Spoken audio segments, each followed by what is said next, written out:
Side खबरों के लिए सब्सक्राइब करें फ्लेम मीडिया और उसके बाद बेल आइकन को प्रेस करें ताकि सबसे पहले आपको मिले एक्सक्लूसिव खबरें।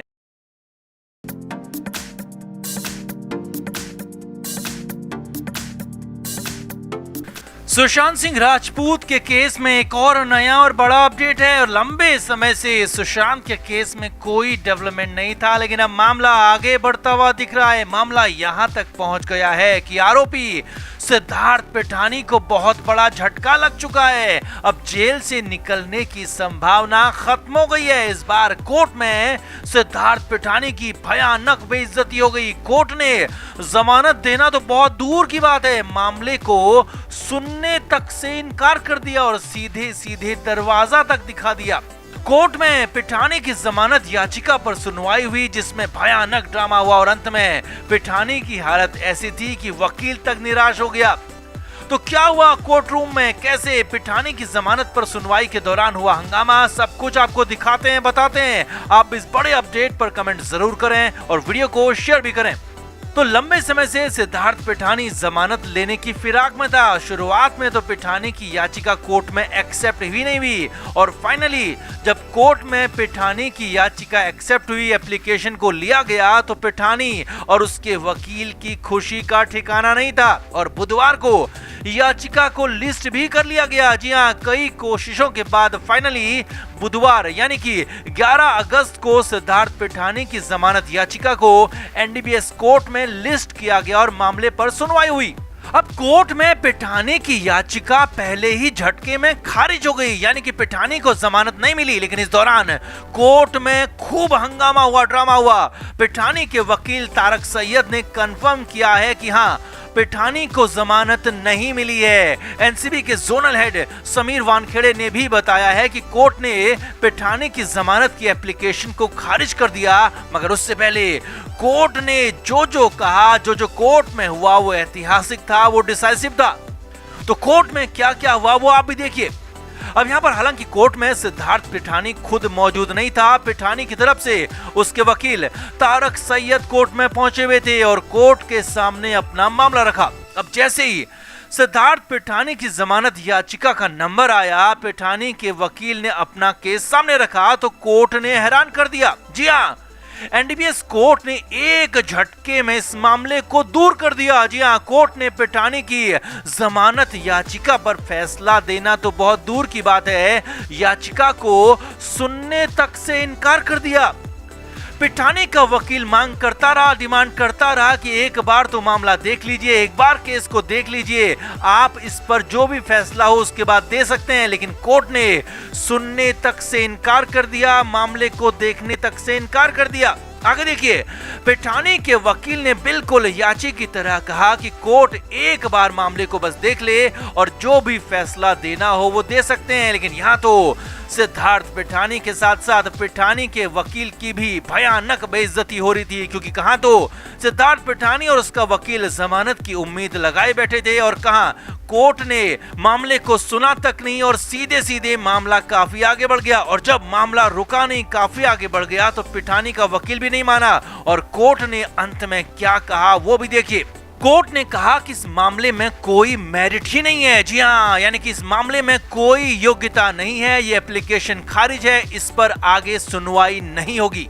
यही नहीं, कोर्ट ने साफ साफ इशारा दिया कि अब पिठानी के वकील दरवाजे से बाहर जा सकते हैं, क्योंकि अब इस पर सुनवाई नहीं होगी, ये मामला पूरी तरह से खारिज है, इसकी मेरिट ही यहाँ पर लिस्ट होने की है ही नहीं।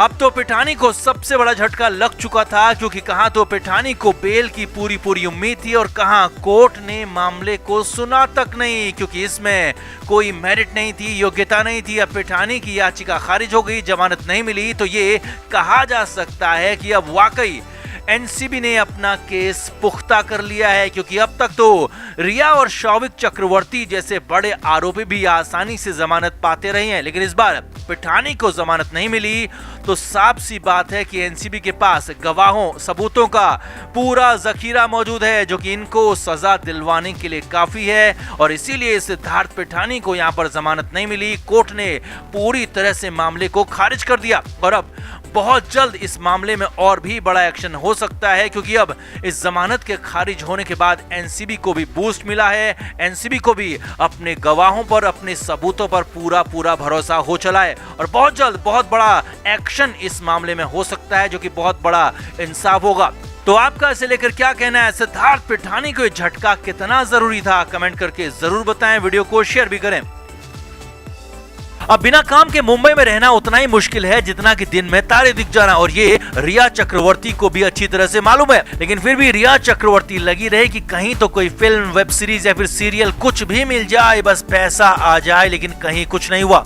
लेकिन इस बीच एक ऐसी खबर आई जिसने हैरान कर दिया, और उस खबर के बाद ये साफ हो गया कि या तो रिया चक्रवर्ती विदेश फरार हो रही है और या फिर खुद को काम दिलाने के लिए बेहद घटिया प्लान पर काम कर रही है। अब वो बड़ी खबर क्या है, पहले वो भी देखिए। तो रिया चक्रवर्ती को लेकर कुछ पोर्टल्स ने खबर दी है कि रिया चक्रवर्ती को हॉलीवुड में काम मिला है। जी हाँ, आपको हंसी जरूर आ रही होगी, लेकिन ऐसी ही कुछ खबरें कुछ पोर्टल्स पर छाई हुई हैं कि रिया चक्रवर्ती हॉलीवुड जा रही है, रिया को हॉलीवुड में काम मिलने जा रहा है। और एक नहीं बल्कि तीन कास्टिंग एजेंसीज के संपर्क में रिया चक्रवर्ती है और उनसे बॉलीवुड प्रोजेक्ट को लेकर बात चल रही है। और पोर्टल्स ने तो यहां तक लिख दिया कि रिया चक्रवर्ती अभी इस पर विचार कर रही है कि वहां काम करे या ना करे। अब यहाँ पर आगे बढ़ने से पहले एक बात आपको बता दें कि जो रिया चक्रवर्ती भारत में फिल्में तो दूर, वेब सीरीज और टीवी सीरियल्स तक में काम नहीं ढूंढ पा रही है, जो काम के लिए कुछ भी करने को तैयार है लेकिन जिसे कोई काम देना नहीं चाहता, वही अब बॉलीवुड के 3 ऑफर होने के बाद भी सोच रही है कि काम करे या नहीं करे। ये हैरानी भरा है। आगे देखिए, TV9 पोर्टल का तो यहाँ तक कहना है कि 3 इंटरनेशनल कास्टिंग कंपनियों के एक नहीं बल्कि कई प्रोजेक्ट्स के लिए रिया चक्रवर्ती से बात चल रही है, लेकिन रिया ने अब तक कुछ फाइनल नहीं किया। अब ये बड़ा हैरानी भरा है। कहाँ तो रिया एक पैसे की मोहताज है और जब उसे काम मिल रहा है, कई प्रोजेक्ट्स मिल रहे हैं हॉलीवुड के, तो कहा जा रहा है कि वो अभी सोच रही है। तो असल में सच्चाई ये है कि ये सब कुछ प्रोपेगेंडा है। जी हाँ, रिया चक्रवर्ती की तरफ से ये सब कुछ फैलाया हुआ रूमर हो सकता है और इसकी 2 वजह निकल कर सामने आ रही है। पहली वजह यह है कि बॉलीवुड में रिया को कोई काम दे नहीं रहा, साउथ में यहाँ तक कि बंगाली फिल्मों में भी काम नहीं मिल रहा, वेब सीरीज भी दूर है। तो हो सकता है कि रिया चक्रवर्ती हॉलीवुड के साथ अपना नाम उड़ाकर, हॉलीवुड के साथ अपना नाम जोड़कर यहाँ यानी कि बॉलीवुड में काम लेना चाहती है। और हो ये भी सकता है कि रिया चक्रवर्ती हॉलीवुड में काम मिलने की अफवाह उड़ाकर खुद को बड़ी एक्ट्रेस बताना चाहती हो, ताकि कम से कम कहीं और ना सही भारतीय वेब सीरीज में तो काम मिल ही जाए। क्योंकि सच्चाई तो यही है कि रिया को हॉलीवुड से कोई ऑफर है ही नहीं। जी हाँ, सच यही है। रिया चक्रवर्ती किसी भी हॉलीवुड प्रोजेक्ट में काम नहीं कर रही है। रिया को हॉलीवुड से किसी ने भी अप्रोच नहीं किया है, सिर्फ फिलहाल रूमर ही बताया जा रहा है और रिया चक्रवर्ती का इस रूमर के पीछे बड़ा प्लान बताया जा रहा है। अब रिया के इस हॉलीवुड प्लान की दूसरी वजह भी आपको बताते हैं। तो हो सकता है कि रिया चक्रवर्ती फरार होने की फिराक में हो। जी हाँ, रिया चक्रवर्ती को शायद कहीं से ये पता चल गया हो कि वो अब बचने वाली नहीं है। हो ये भी सकता है कि सुशांत केस में बहुत जल्द कुछ बड़ा होने वाला हो और रिया को ये पता चल गया हो और इसीलिए हॉलीवुड फिल्मों के सहारे रिया चक्रवर्ती अमेरिका फरार होने की फिराक में हो, ताकि फिल्मों का बहाना बनाकर पासपोर्ट और वीजा लिया जा सके और फिर हमेशा के लिए देश छोड़ दिया जाए, ताकि जेल जाने से हमेशा के लिए बचा जाए। तो आपका रिया के इस प्लान पर क्या कहना है? क्या हो सकती है रिया के इस प्लान की अफवाह फैलाने की वजह? कमेंट करके आप भी जरूर बताएं और वीडियो को शेयर भी करें।